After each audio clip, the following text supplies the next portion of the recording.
तो इन्हीं लोगों ने बैठ के पहले गालियां भी दी हैं। हमारी किताबों के, हमारे जीवन शैली के बारे में इन सारी दुनिया ने सिर्फ खराब बातें और अपने से समझी हुई खराब बातें लिख दी हैं। आप समझ रहे हैं? सब ने अपनी किताबों में हमारे लिए कूड़ा कचरा लिख के रखा हुआ था। लेकिन हुआ ये कि उतना नफरत फैलाने के बाद भी आज यूरोप भी कहने को मजबूर है कि भाई भारत से आयुर्वेदा सीखो, भारत से योगा सीखो, भारत से पीस सीखो। मेरा टाइम आएगा, इंडिया का टाइम आ चुका है। और ये जो टाइम आएगा ना, ये आने वाले 150 साल तक एक नए वर्ल्ड ऑर्डर का क्रिएशन करेगा। नए तरीके से दुनिया चलाई जाएगी, नए तरीके से दुनिया को देखा जाएगा। और भारत उसको चलाने वाले जो 5-6 लोग मिल करके डिसाइड कर रहे होंगे कि दुनिया कैसे चलेगी, उसमें भारत एक डिसीजन मेकर का रोल अदा करेगा। इसकी शुरुआत अभी जो अमेरिका में मोदी जी को बुलाया गया था उससे हुई थी, और इसका कल्मिनेशन जो होगा जब G20 में दुनिया के साथ जो जो एक रूपरेखा लिखी जा रही है, उसमें इंडिया को एक मेजर स्थान दिया जाएगा, एक महत्वपूर्ण रोल दिया जाएगा। उसके अभी आप देखिए, पिछले 150 साल में जो वर्ल्ड ऑर्डर बना ना, कॉलोनियल इंपीरियलिज्म के बाद इंडिया ने 2 इंपीरियलिज्म को फेस किया। पहला फेस किया रिलीजियस इंपीरियलिज्म, जो कि अरब्स लेके आए, तुर्क्स लेकर के आए। उनका जो रिलीजियस इंपीरियलिज्म था, वो उसमें रिलीजन और पॉलिटिकल दोनों फॉर्म था, ठीक है ना। तो उन्होंने इंडिया में कुछ कंट्रीब्यूट नहीं किया, सिर्फ रूल किया इंडिया को, इंडिया के सर्टेन पार्ट्स को, और इंडिया के कल्चर को डिस्ट्रॉय करने की कोशिश की अपनी अंडरस्टैंडिंग ऑफ रिलीजन के हिसाब से। उसके बाद आया इंडिया में पॉलिटिकल इंपीरियलिज्म। पॉलिटिकल इंपीरियलिज्म में ब्रिटिशर्स आए, डच आए, फ्रेंच आए। इन्होंने ये बताया कि तुम्हें तो कॉन्स्टिट्यूशनल गवर्नेंस क्या नहीं पता, हम तुम्हें सिखाएंगे। तो पिछले 600 साल से सब हमें आके बता रहे थे तुम्हें आता जाता कुछ नहीं है, तुम्हें ना रिलीजन के बारे में पता है, ना तुम्हें कॉन्स्टिट्यूशन के बारे में पता है, ना पॉलिटिक्स पता है, ना सोशियोलॉजी पता है, ना साइंस पता है, ना मैथ्स पता है। हम बताएंगे तुम्हें कैसे होता है। सब आ रहे थे, हम सुनते जा रहे थे, क्योंकि हमने कभी किसी की बुराई नहीं की। अब दुनिया उल्टी हो गई है। अब दुनिया हमें बुला रही है कि भैया आइए, हमें बताइए कि क्या हम कर सकते हैं कि जो वर्ल्ड है वहां पे पीस हो सके, दुनिया में जो है वो इकोनॉमिक डेवलपमेंट हो सके। क्योंकि हमने तो चाइना को डेवलप कर दिया, वो समझ के कि चाइना की इकोनॉमिक डेवलपमेंट से हमारी इकोनॉमिक डेवलपमेंट होगी, मगर हुआ उल्टा। अब चाइना उन्हीं को आंखें तरेड़ रहा है, चाइना उन्हीं को बता रहा है कि हमारे हिसाब से चलो, नहीं तो हम तुम्हें बताएंगे। तो अब इंडिया की जो महत्वपूर्ण, जो इंडिया जिसे कहते हैं समय जो आता है, मेरा टाइम आएगा, इंडिया का टाइम आ चुका है। और ये जो टाइम आएगा ना, ये आने वाले 150 साल तक एक नए वर्ल्ड ऑर्डर का क्रिएशन करेगा। नए तरीके से दुनिया चलाई जाएगी, नए तरीके से दुनिया को देखा जाएगा। और भारत उसको चलाने वाले जो 5-6 लोग मिल करके डिसाइड कर रहे होंगे कि दुनिया कैसे चलेगी, उसमें भारत एक डिसीजन मेकर का रोल अदा करेगा। इसकी शुरुआत अभी जो अमेरिका में मोदी जी को बुलाया गया था उससे हुई थी, और इसका कल्मिनेशन जो होगा जब G20 में दुनिया के सारे देश आएंगे। क्योंकि G20 में कई तरह के प्रोग्राम होते हैं ना, उसमें शेरपाज होते हैं, उसमें ये होते हैं, अलग अलग मीटिंग्स होती है। उन सब का अंत होता है जब हेड ऑफ स्टेट आते हैं। तो अब ये 9 सितंबर को जब हेड ऑफ स्टेट आएंगे, तो आप देखिएगा कि जो बातें तय होंगी कि दुनिया कहां जा रही है, क्योंकि ये 20 देश मिलकर तय करेंगे आने वाले 100 साल में दुनिया कहां जाएगी। उसमें इंडिया का एक इंपॉर्टेंट रोल होगा। इसलिए मोदी जी ने इन सारे देशों के लीडर्स को बुलाया है कि आइए और हम मिलकर तय करें कि दुनिया किस तरीके से गवर्न होगी। इसके पहले आप एक बात कह के मैं रुकता हूं, इसके पहले यूरोप के लोग बैठते थे और वो कहते थे अफ्रीका को यहां से काट दो, ये वाला अफ्रीका मेरा हो गया, ये अफ्रीका तुम्हारा हो गया। कोई बैठ के डुरंट लाइन बना रहा है, कोई बैठ करके मैकमोहन लाइन खींच रहा है, कोई बैठ करके जहां वो दुनिया, वो अमेरिका, वो यूरोप में बैठ के और कागज के ऊपर नक्शे के बीच में ऐसे लाइन चलाते थे और लोगों की जिंदगियां बट जाती थी। इरिट्रिया, इथोपिया टूट जाता था, इंडिया में कश्मीर बन जाता था, अफगानिस्तान इंडिया की कंटिन्यूटी टूट करके डुरंट लाइन आ जाती थी। आप उसको फेस कर रहे हो आज तक। चाइना और इंडिया के बीच में मैकमोहन लाइन आ जाती थी। ये बैठ करके कागजों पे नक्शा खींचते थे और हमारा मुस्तकबिल तय हो जाता था। अब हम तय करेंगे, क्योंकि हमारा टाइम आ चुका है। ठीक है सर, दो चीजें हैं। एक तो इंफ्रास्ट्रक्चर के हवाले से भी बात करूंगा, लेकिन एक चीज जो नोट की है, इस चीज में कोई शक नहीं है कि अगर आपको कोई बुलाता है या आपकी तरफ कोई आता है, ये दोनों चीजें मैटर करती हैं, आपका स्टेटस क्या है। लेकिन इन सब चीजों में जो चीज मैं नोट करता नजर आ रहा हूं, खासतौर पे अगर थर्ड वर्ल्ड कंट्री की बात की जाए या फिर डेवलपिंग कंट्री की बात की जाए, कोई अचीवमेंट होती है तो बहुत शोर शराबा किया जाता है, बहुत मतलब पूरी दुनिया को एक बताया जाता है कि इस कंट्री ने या हम लोगों ने ये अचीवमेंट की है। लेकिन मैं ये नोटिस कर रहा हूं कि इंडिया दिन ब दिन बड़ी से बड़ी अचीवमेंट कर रहा है और खुद ढिंढोरा पीटने की बजाय पूरी दुनिया में जो सा वो न्यूज बनता है, यानी कि अपनी तारीफ खुद नहीं करता नजर आ रहा। पाकिस्तान से हम बैठे हों, हम तारीफ करने पे मजबूर हैं, चाइना तारीफ करने पे मजबूर है, यूएस तारीफ करने पे मजबूर है, इंडिया सिर्फ काम करने में दिखाई दे रहा है। तो इन्हीं लोगों ने बैठ के पहले गालियां भी दी हैं हमारी किताबों के, हमारे जीवन शैली के बारे में। इन सारी दुनिया ने सिर्फ खराब बातें और अपने से समझी हुई खराब बातें लिख दी हैं। आप समझ रहे, सब ने अपनी किताबों में हमारे लिए कूड़ा कचरा लिख के रखा हुआ था। लेकिन हुआ ये कि उतना नफरत फैलाने के बाद भी आज यूरोप भी कहने को मजबूर है कि भाई भारत से आयुर्वेदा सीखो, भारत से योगा सीखो, भारत से पीस सीखो। जब दुनिया में वर्ल्ड वॉर हो रहा था, जब दुनिया में, हाँ बोले था कुछ, बोले बोले। जी जी, डेमोक्रेसी के हवाले से भी एक स्टेटमेंट आई थी कि भाई दुनिया में अगर किसी ने, आप कुछ बोले थे शोएब? जी जी जी, तो दुनिया को डेमोक्रेसी, डेमोक्रेसी क्या होता है? देखिए, डेमोक्रेसी को आपको समझना पड़ेगा कि दुनिया में थियोक्रेसी के बाद डेमोक्रेसी के बारे में सोचा गया। थियोक्रेसी मतलब जो डिवाइन रूल होता था, डिवाइन लॉ मेकिंग होती थी, उसमें डिविनिटी जो है ना, वो इंसानों को रूल देती थी, वो किसी एक पर्टिकुलर प्रकार के लोगों को देती नहीं थी लॉ। लेकिन ये सारी डिविनिटी जो है वो वेस्ट एशिया में आई, सारी की सारी डिविनिटी जिसको आप अब्राहमिक फेथ कहते हो वो वहीं आ रही थी। उसके अलावा दुनिया के इतने सारे हिस्से में भगवान बात करने को राजी न थे। उन्होंने किसी को नहीं चुना, पेरू के लोगों को नहीं चुना, अलास्का के लोगों को नहीं चुना, उन्होंने चिली के लोगों को नहीं चुना, उन्होंने बेचारे अफ्रीकन इरिट्रिया इथोपिया को नहीं चुना। सिर्फ और सिर्फ वो मिडिल ईस्ट में ही बार बार जा रहे थे। उसका क्या कारण है भाई हमें नहीं पता, वो आपको भगवान से पूछना पड़ेगा। दूसरा उसका जो था कि भगवान जहां पे बातचीत किए वो हमारे लोगों से बातचीत किए, मगर वो भाषा उन्होंने संस्कृत कर दी थी। वहां पे भगवान ने भाषाएं भी कई बार चेंज की है। दुनिया में एक बड़ा समस्या इसकी वजह से भी हो गया। पॉइंट ये है कि डेमोक्रेसी थियोक्रेसी का एक एंटीथीसिस है। थियोक्रेसी क्या होता है कि जब जो लॉज होते हैं वो उनको कहा तो यूनिवर्सल जाता है, मगर उनकी यूनिवर्सल अपील होती ही नहीं है, क्योंकि उसमें लोकल एलिमेंट बहुत हद तक रहता है। जैसे भाषा ही लोकल हो, जिस भाषा में लॉ आया होता है वो भाषा ही लोकल होता है, तो बाकी लोग उसको समझ ही नहीं पाते हैं। तो अब उनको बेचारों को उस इलाके के लोगों को बुलाओ कि भैया लिखा क्या ये बता दो, हम समझे, फिर तो अपने भगवान का नियम हम मानेंगे। अब आपको मान लीजिए फ्रेंच में हम जाकर के दे दे भैया ये आज से तुम्हारा नियम है, इसी से अब शोएब चलेंगे। अब शोएब जी किताब पढ़े, उनको फ्रेंच समझ ही नहीं आ रहा कि भैया लिखा क्या, पहले ये बताओ यार हमें, बात की बात हो गई। तो इंडिया की अगर आप बात देखें तो इंडिया ने डेमोक्रेसी देने का काम शुरू में कर दिया था। डेमोक्रेसी के 4-5 प्रिंसिपल होते हैं। नंबर 1, आप धर्म धर्म से चलते हैं, पंथ से नहीं चलते। भगवान, आपकी प्रजा को विष्णु को मानना है, विष्णु को माने, शिव जी को मानना है, शिव जी को माने, ब्रह्मा को मानना है, ब्रह्मा जी को मानना है, किसी को नहीं मानना है, किसी को ना माने। आपका काम उसकी वेलफेयर है, प्रजा का वेलफेयर करना आपका काम है। ये नहीं बताना प्रजा को कि आप किसको माने और किसको नहीं माने, ये उसको बताओ।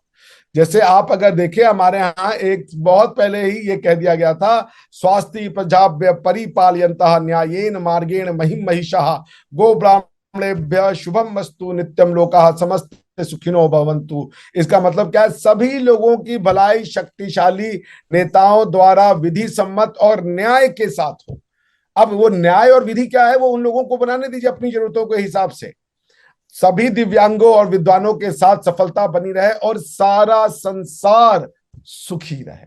हम ये नहीं कह रहे कि भैया सिर्फ भारत सुखी रहे, सारा संसार सुखी रहे, सभी लोग न्याय के मार्ग पे चले। आपका न्याय का परसेप्शन अलग होगा, आपको कुछ अलग लॉज की जरूरत होगी, हमको लॉज की जरूरत अलग होगी। अपने अपने हिसाब से लोग लॉ बना ले। हम तो ये नहीं कह रहे कि सब वैदिक लॉ ही मान लेते। हमने कहा भाई अपने हिसाब से लॉ बना लीजिए। इसी को नेशन स्टेट कहते हैं कि हर नेशन अपने हिसाब से पार्लियामेंट बनाता है, अपनी जरूरतों के हिसाब से लॉ बनाता है और उसी के हिसाब से अपनी सोसाइटी को चलाता है। तो ये देने का काम हमने कहा, सबका भला हो देने का काम हमने कहा। सर्वे संतु सुखिनः सर्वे संतु निरामया, यानी सब सुखी हो, किसी को रोग ना हो, ये कहने वाले हम थे। तो यूनिवर्सैलिटी हमने दी दुनिया को। ठीक है।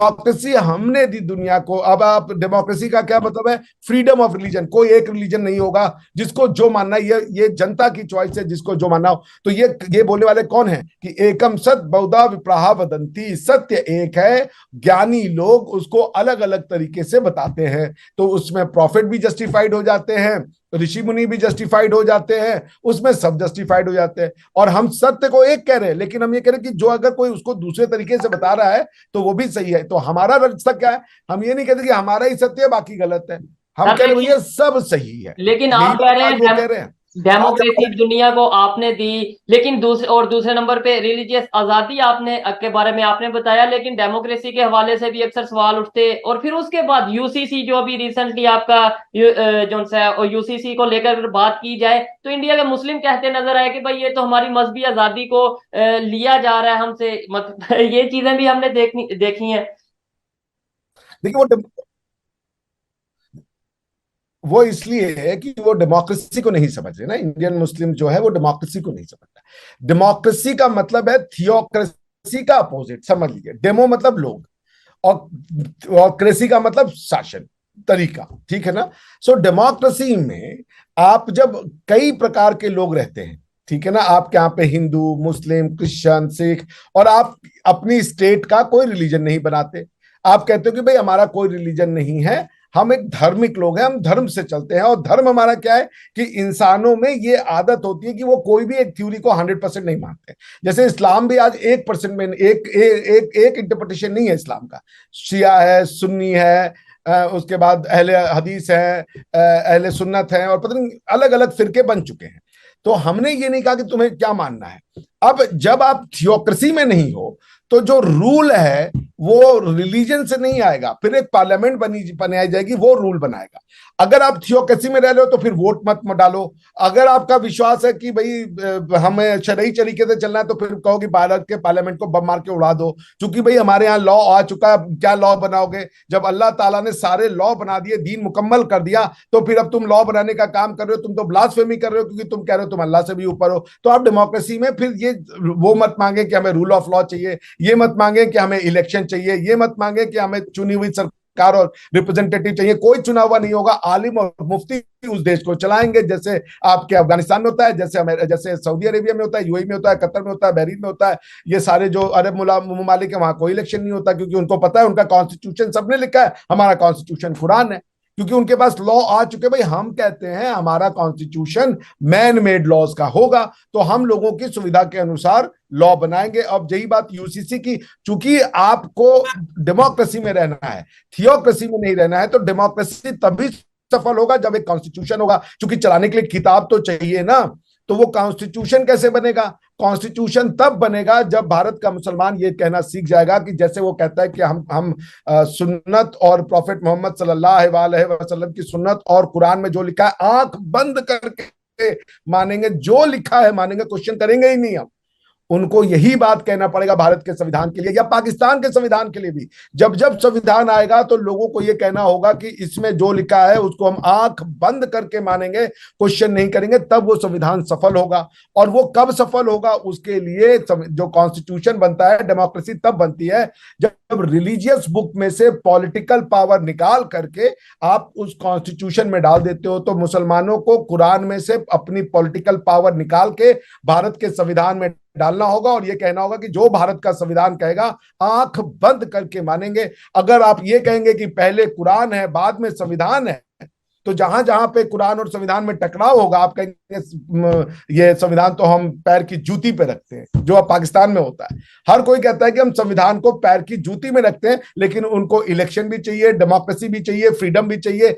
ये मुनाफिकत की निशानी है। इस्लामिक और जमहूरियत साथ नहीं हो सकते, मुनाफिकत है। और अल्लाह ताला सुभान ताला ने कहा है कि मैं दो तरह के लोगों को पसंद नहीं करता, शिर्क और और मुनाफिक करने ठीक वाले। है, और ये तो चीज आप मुनाफिकत भी कर रहे हैं और जी। जी, ये चीज तो मैं पहले अक्सर बोलिए डिस्कस बोलिए। कर चुका हूं कि इस्लामी जमहूरिया पाकिस्तान या तो शरिया निजाम होना चाहिए या फिर डेमोक्रेसी का सिस्टम होना चाहिए, जमहूरियत का बस सिस्टम होना चाहिए। दोनों चीजों का मिक्स अचार जब होगा तो फिर पाकिस्तान के लोग कंफ्यूज होंगे कि भाई हमारा बैंकिंग सिस्टम जो सा वो सूद पे चल रहा है, जो कि सीधा सीधा अल्लाह से जंग है, और फिर हम बात करते हैं इस्लामी निजाम करेक्ट की। ये इस तरीके से हम कंफ्यूजन की तरफ जाते हैं और जा रहे हैं। सर मैं चाहता हूं आज करेक्ट। जरा हट के बात की जाए, जरा जिसे कहते हैं खुल्लम खुल्ली बात की जाए, ताकि ऑडियंस तक भी हमारी बात पहुंच सके, ऑडियंस को भी कुछ हट के सुनने को मिले। आपने बोला आने वाले टाइम में वर्ल्ड ऑर्डर इंडिया बनाता नजर आएगा। पहले दूसरे कंट्रीज, यूरोप कंट्रीज जो से हैं, बैठते थे, फैसला करते थे, कभी जो सा वो अफ्रीका की लाइन खींचते थे, कभी कहीं की लाइन खींचते थे। तो क्या वर्ल्ड ऑर्डर जब इंडिया बनाएगा या फिर उसमें अपना रोल प्ले करेगा तो इंडिया भी ऐसा ही करेगा, कभी अफ्रीका की लाइन खींचेगा, कभी कश्मीर की लाइन खींचेगा? देखिए इंडिया क्या है, भारत क्या है, भारत ने सच में ये जो वर्ल्ड ऑर्डर की बात कर रहे हैं ना, दो तरह के ऑर्डर होते हैं। एक तो लोकल ऑर्डर, जैसे पाकिस्तान का इंटरनल जिसको आप कहते हैं लॉ एंड ऑर्डर की समस्या है, ठीक है ना, तो पाकिस्तान के अंदर का ऑर्डर, और एक है कि पाकिस्तान के बाहर का ऑर्डर। तो हम जब हम भारत के बाहर की ऑर्डर और भारत के अंदर की ऑर्डर की बात करते हैं, हमारा अप्रोच दोनों जगह सेम है, वो है यूनिवर्सैलिटी। हमारा जब हम वर्ल्ड ऑर्डर बनाएंगे, हम किसी से ये नहीं कह रहे कि नेशन स्टेट तोड़ दो और सब हम तुम चाइना की तरह हम तुमको कर्ज देंगे और फिर तुम्हारा असासों को ले लेंगे, हम ये नहीं कहते। ये हमारा मानना ही नहीं है, ना हम इस तरीके में विश्वास करते हैं। हम अगर आपको कुछ देंगे तो उसकी रॉयल्टी नहीं लेते हैं। जैसे हमने दुनिया को योगा दिया, हमने कहा जाओ स्वस्थ रहो, हिंदू हो तो भी स्वस्थ रहो, मुसलमान हो तो भी स्वस्थ रहो, क्रिश्चियन हो तो भी स्वस्थ रहो, और किसी में नहीं मानते हो तो भी स्वस्थ रहो। यानी कि योगा करने के लिए आपका किसी भगवान में मानने या नहीं मानने से कोई फर्क नहीं पड़ेगा, आप ये करेंगे आपको लाभ मिलेगा। हम यूनिवर्सल है, विश्व गुरु हैं। हम जो है लकीरें नहीं खींचेंगे, हम इंसानों को नियम बताएंगे, वह नियम जो यूनिवर्सल है, जिसको वो फॉलो करते हुए पीस की ओर, वर्ल्ड पीस की ओर जा सकता है। आखिर इंटरनेशनल रिलेशन का पर्पस क्या होता है? Achievement of peace and reduction of conflict, यही है ना, और तो कोई इंटरनेशनल रिलेशन का मतलब नहीं होता। इवन अगर आप देख ले कॉन्स्टिट्यूशनल रिलेशन में भी क्या होता है, सरकार और गवर्नमेंट और लोगों के बीच के रिलेशन को कॉन्स्टिट्यूशनल रिलेशन कहते हैं। उसी तरीके से देशों के बीच के रिलेशन को इंटरनेशनल रिलेशन कहते हैं। आप देशों में रिलेशन क्या बनाना चाहते हो कि भाई कम से कम कॉन्फ्लिक्ट हो, ज्यादा से ज्यादा पीस हो, और हमारे जो जो इकोनॉमिक अचीवमेंट, इकोनॉमिक जो रिलेशन है उसको हम ग्रोथ कर सके, ताकि चूंकि दुनिया ने जब जो अर्थ की रिसोर्सेज है, अर्थ ने तो ये रिसोर्सेज ये सोच के नहीं बनाई थी कि इंसान एक दिन इसको बांट देगा, पेट्रोल जो है अरबी पेट्रोल हो जाएगा, और कोबाल्ट है वो चाइनीज कोबाल्ट हो जाएगा, कॉपर पाकिस्तानी कॉपर हो जाएगा। अर्थ ने तो ये सोचा था यार मैं तो ये अर्थ के लिए दे रही हूँ, ये इंसानों ने बना दिया है कि भैया ये वाला डायमंड जो है ये तो पाकिस्तानी डायमंड है, वो वाला जो नदी का हिस्सा है वो सिंधु आदि पाकिस्तानी है, सिंधु नदी आदि इंडियन है, उधर से जो जो इंडिया में फ्रूट जम रहे हैं वो बेचारे हिंदू फ्रूट हो गए हैं। ये तो इंसानों ने किया है। तो जब आपने पृथ्वी का डिवीजन कर दिया सॉवरेनिटी के नाम पे, और आप सॉवरेनिटी सॉवरेनिटी चिल्लाते हैं, सॉवरेनिटी का जमाना चला गया है। जो समझदार आदमी है, सॉवरेनिटी इंसानों में डिवाइड करती है, इकोनॉमिक रिसोर्सेज का डिवीजन क्रिएट कर देती है। अब समय आ गया है कि सॉवरेनिटी को एक ऑटोनॉमी में चेंज किया जाए, यानी कि लोग अपने यहाँ शासन खुद करें, उनका लॉ एंड ऑर्डर अपने हिसाब से चले, लेकिन इकोनॉमिक रिसोर्सेज को हम जोड़ें। और इकोनॉमिक रिसोर्स को जोड़ करके हम जैसे one sun one grid one world. आपके यहाँ पे अभी लाइट आ रही है, लाइट जा रही है, मैं देख रहा हूँ आपकी चमक चेहरे पे बढ़ जाती है, कभी चली जाती है, इसका मतलब लाइट आ रही है, लाइट जा रही है, ठीक है ना। सो अब ये लाइट आने जाने की व्यवस्था, अगर ये सोचिए कि एक सूरज है, अब वो सूरज ज्यादा चमकता है अफ्रीका में और ये मिडिल ईस्ट में, हमारे यहाँ पे चमकता है लेकिन वो यूरोप में और जगह पे नहीं चमकता। तो एक आइडिया ये है कि एक सोलर प्लांट लगाओ, इंस्टेड ऑफ कि पाकिस्तान का सोलर प्लांट, चाइना का सोलर प्लांट, एक सोलर प्लांट लगाओ, एक ग्रिड बनाओ और उस ग्रिड से दुनिया को बिजली दो। कितना बढ़िया आइडिया दिया है मोदी जी ने। उससे आपकी भी बिजली का बहरान कम हो जाएगा, आपको भी आईएमएफ ये नहीं कहेगा कि बिजली का जो है एक यूनिट 25 रुपए का कर दो, 50 रुपए का कर दो, यूनिवर्सल प्राइस होगी। और सूरज जो है ऐसी चीज है, डिप्लीट नहीं होता, आपको किसी पेट्रोल की जरूरत नहीं है, आपको फिर ये नहीं कहेंगे कि हमारे यहाँ डैम नहीं बन रहे हैं। तो आप इकोनॉमिक रिसोर्सेज को इंसानों में बांट दोगे।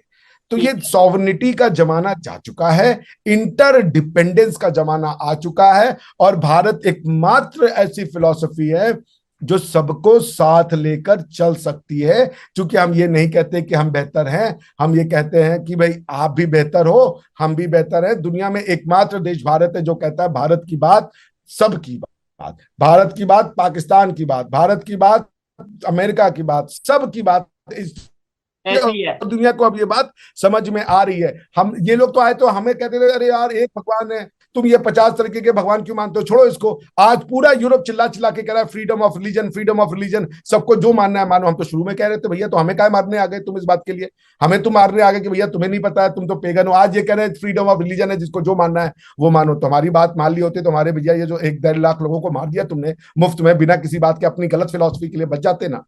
इंडिया के पास है दुनिया की प्रॉब्लम्स को सॉल्व करने का तरीका, मोटा मोटी, बाकी लोग अपना नियम बनाए, साथ ले चलने की अगर किसी में कुवत है वो एकमात्र देश है, उसका नाम है भारत। क्यों? क्योंकि हम दबाएंगे नहीं, हम गले लगाएंगे। आप दो तरीके से मेरे साथ चल सकते हो शोएब, कनपट्टी में बंदूक रखने की, चल भैया पीछे चल, झुक के रहो, पैनों के नीचे रहो हमसे और हमें फॉलो करो, अगर नहीं किया तो गद्दे उतार देंगे। दूसरा, इतना हम प्यार दें कि आपके यार अभिषेक भाई आपके साथ चलने में मजा आता है। चलिए, दोनों तरीके से चल सकते हैं ना, हम साथ में भी चल सकते हैं, आप झुक करके भी चल सकते हो। पर्पज है चलना। एक कहता है कि झुक के चलो, हम कहते हैं नहीं, शाना बशाना चलो, कंधे से कंधा मिला के चलो, हमारी बात आपकी बात, आपकी बात हमारी बात, गले लग के चलेंगे। यही हमारी फिलॉसफी है, यही हम दुनिया को देने जा रहे हैं। ऐसे ही है। बल्कि मैंने अक्सर सुना है कि आपके वहां से, इवन इंडिया के प्राइम मिनिस्टर की तरफ से एक स्लोगन भी नजर आता है, वन वर्ल्ड वन फैमिली, जो कि ये जो आपने बातें की हैं उनको काफी हद तक जो है वो प्रूव करता है। अच्छा, अगर कश्मीर के हवाले से भी डिस्कशन हुई है, लाइन के हवाले से डिस्कशन हुई है, कुछ लोग इवन डिफेंस मिनिस्टर आपके भी एक लास्ट टाइम कहते नजर आ रहे थे कि आने वाले टाइम में जल्द कश्मीर को लेके हम कुछ करने वाले हैं, कोई बड़ा मतलब यह है कि हम जो है वो फैसला लेने वाले हैं। इवन इंटरनेशनल लेवल पे जो से जर्नलिस्ट हैं, जो एनालिस्ट हैं, वो ये कहते नजर आ रहे हैं कि कश्मीर का इशू शायद जल्द सॉल्व किया जा सकता है, या इंटरनेशनल लेवल पे एक बड़ी डेवलपमेंट होने जा रही है कश्मीर को लेके। और कुछ ही सालों में क्या कहेंगे, वो डेवलपमेंट इंडिया की तरफ से होगी, वो डेवलपमेंट यूनाइटेड नेशंस की तरफ से होगी, या कहां से होगी? वो डेवलपमेंट होगी भी या नहीं होगी? जैसे 75 साल से सुनते आ रहे हैं वैसे ही चलता जाएगा। कश्मीर देखिए, यूनाइटेड नेशन का तो कोई रोल नहीं है, हमने पहले ही कह दिया बायलैटरल मसला है, बात खत्म हो गई। जी। शिमला एग्रीमेंट के बाद हमने इसको बायलैटरली एक्सेप्ट कर लिया था। तो ये आप दूसरी प्रॉब्लम ये कि आप कहते हो मसला, हम कहते हैं कोई मसला नहीं है। आपके हिसाब से मसला क्या है? वो सिंपल है कि भाई वहां के लोग मुसलमान हैं तो उनको हमें दे दीजिए। वो कश्मीरी के नाम पे तो नहीं लड़ते ना, कश्मीरी भाषा में नहीं लड़ते, कश्मीरी फूड के लिए नहीं लड़ते, कश्मीरी रिसोर्सेज के लिए नहीं लड़ते। वो तो कह रहे हैं कि भाई तेरा मेरा रिश्ता क्या, ला इलाहा इल्लल्लाह। जी। इस हिसाब से तो फिर अरबी और क्या नाम है, वो सब पाकिस्तानी बन गए। क्योंकि पाकिस्तानी होने का क्या डेफिनेशन है भाई साहब? पाकिस्तान का मतलब क्या? ला इलाहा इल्लल्लाह। आपके हिसाब से बेचारा अरबी भी पाकिस्तानी है, तुर्की भी पाकिस्तानी है, जो कहीं कलमा पढ़ लिया गलती से वो सब पाकिस्तानी है आपके हिसाब से। आप ऐसी थ्योरियां देते हैं जिसका कि समाज जो है दुनिया समझने से कासिर है। हम क्या कह रहे हैं कश्मीरी से? हम कह रहे हैं कि भारत और कश्मीर अलग नहीं थे, क्योंकि इतिहास है हजारों साल का, 20,000 साल का इतिहास है। किताबें मौजूद हैं, मुसलमानों के द्वारा लिखी हुई, हमारे खुद के लोगों के द्वारा लिखी हुई, अंग्रेजों के द्वारा लिखी हुई किताबें। मैं आपको कोट कर दूंगा, जहां कश्मीर, जब ये इंडिया को डिफाइन किया गया, कश्मीर से लेकर कन्याकुमारी तक डिफाइन किया गया, ठीक है ना। अब आपको, अब हमारी आपसे यही इल्तिजा है कि आप इंसानों को बांट रहे हो सिर्फ अकीदे के हिसाब से। आपको पता है कि पाकिस्तान में कितने % लोग मुसलमान है, कितने नहीं है, वो दिल में क्या सोच रहे हैं और मन में क्या सोच रहे हो, तो आपको हाँ बोलिए बोलिए। जी जी सर, मैं ये कहना पूछना चाह रहा था कि मेरा सवाल ये था कि आने वाले, मैं जानता हूँ हिस्ट्री को लेके मैंने कुछ स्टडी भी किया, और इसके अलावा से ना सिर्फ ये इंडियन स्कॉलर्स बल्कि पाकिस्तानी स्कॉलर्स, बल्कि मुस्लिम स्कॉलर्स की बहुत सी बुक्स मैंने देखी हैं जिसमें कश्मीर की हिस्ट्री को बड़ा क्लियरली बताया गया है। लेकिन मेरा सवाल ये नहीं था कि कश्मीर क्या है या कैसा है, मेरा ये है कि जो 75 साल से हम सुनते आ रहे हैं कि कश्मीर का इशू सॉल्व होगा, हमारे यहाँ कहा जाता है कि भाई कश्मीर बनेगा पाकिस्तान, आपके वहां पे ये कहा जाता है कि जल्द हम कश्मीर लेंगे या जल्द जो कश्मीर का इशू सॉल्व किया जाएगा, ये चीजें कभी सॉल्व होने की तरफ आएंगी? खासतौर पे आने वाले टाइम में जल्द, मतलब ये 2 4 5 6 साल की बात करें, क्या ऐसा होता पॉसिबल लग रहा है या नहीं? मेरा सवाल ये है। वही मैं आपके सवाल ही कर रहा था। जब जब सॉल्व होगा तो प्रॉब्लम होना चाहिए ना। उत्तर की तलाश आप कर रहे हैं, मगर क्वेश्चन तो ये है कि क्वेश्चन क्या है, हम उत्तर जी। क्या दें। जब तक क्वेश्चन ही नहीं समझ में आएगा कि भैया क्वेश्चन क्या है, तो उत्तर तो रटे रटाए हो सकते हैं। पॉइंट ये कि क्या यूएन का रोल है, मैंने पहले बोल दिया यूएन का कोई रोल नहीं है, ना हम मानेंगे, ठीक है ना। यूएन कोई नहीं होता मेडिएटर बताने वाला, ये अमेरिकन वेस्टर्न इंटरेस्ट को लोगों के और वोट से नहीं डिसाइड होगा। हमारे पुरखों का इतिहास है, हमें किसी की समझ नहीं चाहिए कि भैया हमें बताओ कि भारत कहां से कहां तक शुरू होता। हमने किसी की टेरिटरी दी नहीं, ना हम अपनी 1 इंच टेरिटरी देंगे। हमारे लोगों ने हमसे डिवीजन किया था, हमने सहर्ष स्वीकार कर लिया, पाकिस्तान एक रियलिटी है, इसको हम मानते हैं, हमारे ही हिस्से थे, लेकिन अब वो नहीं मानते तो बात खत्म हो गई। तो यूएन का रोल ना होगा ना हम मानेंगे उसको, UN has nothing to do with that, ठीक है ना। दूसरी बात कि भाई क्या भारत इसको 2024 में ले लेगा? भाई भारत को लेने के लिए मेरा जो तरीका यह है कि आप वहां के लोगों के साथ बैठे और बताएं कि भाई देखिए, जमाना गया कि रिलीजन के हिसाब से कम्युनिटियां बनती थी या एम्पायर बनता, तो उसको गए हुए 500-600 साल हो गए। और आप अगर देख ले, पाकिस्तान जो है उसने जो है ये कहा कि इस्लामिक विक्ट्रीज अपने नाम पे रख ली। कोई भी वो विक्ट्री इस्लामिक नहीं हुआ करती थी, वो वहां के राजाओं की हुआ करती थी, जब वो आके रूल करते थे तब इस्लामिक तरीके से रूल किया करते थे। तो अब आप बताइए कि आप रिलीजन को अपना पर्सनल मैटर रखिए या आप कल्चरली इंडियन हो। अगर आप ये नहीं मानते कि आप कल्चरली इंडियन हो, तो भारत में इतने मुसलमान रहते हैं, क्या वो सारे फिर इंडियन नहीं है? क्या मुसलमान होने से इंडियन होना आदमी सीज हो जाएगा? तो इसका मतलब है कि भारत के हर कोने में जो मुसलमान है वो इंडियन नहीं है फिर। तो भाई ये थ्योरी तो नहीं सही है ना, कि जो भी मुसलमान है वो फिर भारतीय नहीं है, वो बाय डिफॉल्ट पाकिस्तानी है। मैंने ये बात सिद्ध कर दी कि आप हिस्ट्री बुक में देख लें, कश्मीर शुरू से इंडिया का पार्ट था। मैं आपको Muslim sources, Christian sources, Indian sources दिखा करके प्रूव कर दूंगा किताबों के थ्रू। अब मैं आपसे ये कह रहा हूं कि क्या सोल्यूशन इसका? पाकिस्तान अपनी हठधर्मी छोड़े, इंसानों को सिर्फ मुसलमान की दृष्टि से देखने से नहीं होगा। इंसानों में आपको अपने आप ये लगाना है, पश्तून, सिंधी, पंजाबी, ये सारे के सारे एक दूसरे को आई टू आई नहीं देखते, क्योंकि आप चाहते हो कि हम इन सब की आइडेंटिटी को खत्म कर दें।